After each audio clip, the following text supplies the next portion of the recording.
আগে ডাক্তার মশাই, খাবার তো অনেক খেলে, বাহিরে অনেক রোগী এসেছে, এবার তাহলে রোগী দেখা শুরু করি। আরে দাদা, খাবার তো খেলাম, একটু বিশ্রাম নিতে দাও, এত তাড়া কিসের? আরে ডাক্তার মশাই, বাহিরে অনেক রোগী যন্ত্রণায় কাতরাচ্ছে, আর এমনিতেও আমাদের ব্যবসার অবস্থা বেশি একটা ভালো না। রোগী না দেখলে আমাদের ব্যবসা তো লাঠে উঠবে। তাহলে এক কাজ করো, এবারে আমার ভিজিটের দামটা একটু বাড়িয়ে দিও। আচ্ছা আচ্ছা, ঠিক আছে। মানে ডাক্তার মশাই, আমার দিকটাও একটু দেখবেন। আচ্ছা ঠিক আছে। ছাগল ভাই, আমাদের একটু আগে যেতে দিন। আমার স্ত্রী খুবই অসুস্থ, তাকে ডাক্তার দেখানো খুবই জরুরি। চুপ করো, দেখতে পাচ্ছ না তোমার আগে কতজন দাঁড়িয়ে আছে? আগে তাদের দেখতে দাও, তারপরে তুমি যাবে। ছাগল ভাই, তোমাকে অনুরোধ করছি, আমার স্ত্রী খুবই অসুস্থ, আমাদের একটু আগে যেতে দাও না ভাই।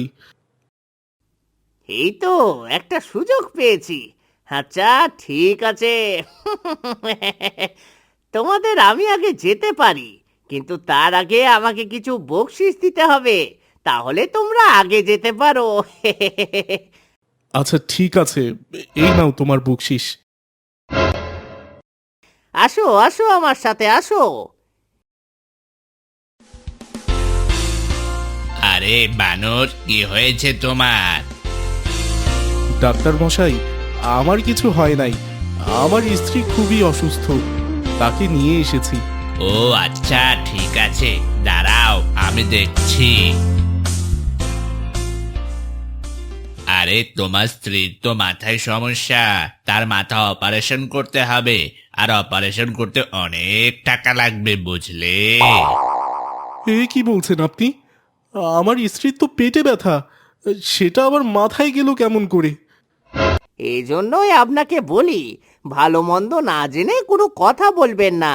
খেলেন তো এবার ধরা, এখন সামলান। আরে ছাগল, তুমি চিন্তা করো না, তুমি শুধু দেখতে থাকো।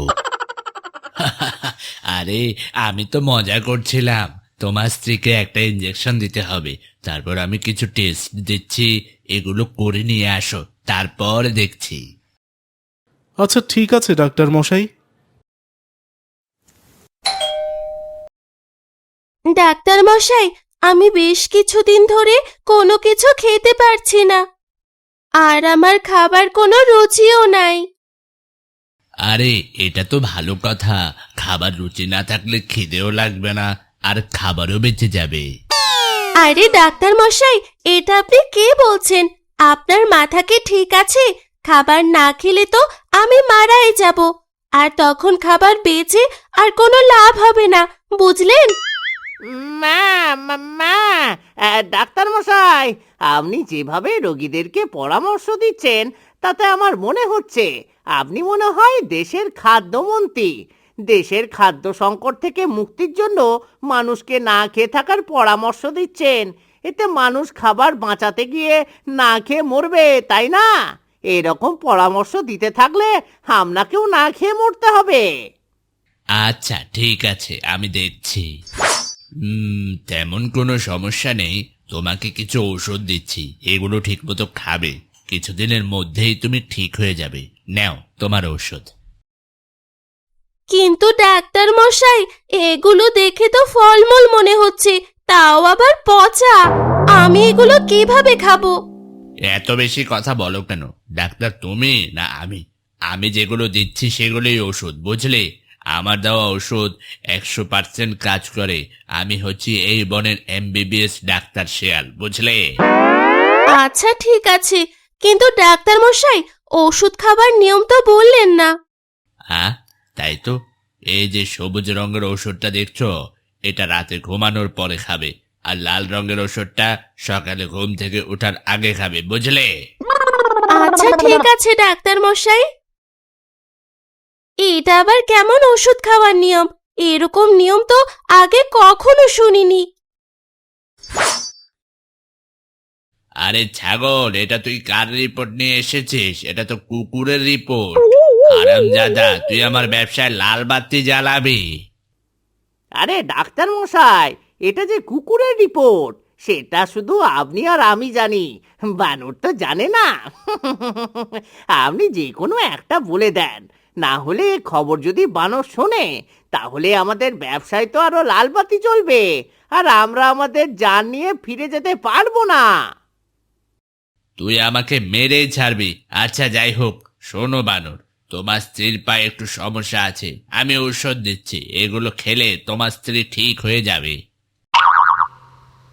আরে ডাক্তার মশাই, আমার স্ত্রীর তো পেটে সমস্যা, আর আপনি প্রথমে বললেন মাথায় সমস্যা, আবার এখন বলছেন পায়ে সমস্যা। আমার তো সন্দেহ হচ্ছে আপনি আসলে ডাক্তার না কোনো ভণ্ড। বলুন তো। বানর ভাই, আমার তো তখনই সন্দেহ হয়েছিল। আমাকে এই ডাক্তার ওষুধ দিয়েছে, তাও আবার ঘুম থেকে ওঠার আগে এবং ঘুমানোর পরে খেতে বলেছে। আচ্ছা তুমি বলো তো, ঘুমিয়ে বা ঘুম থেকে ওঠার আগে কেউ কি আর কোনো কিছু খেতে পারে?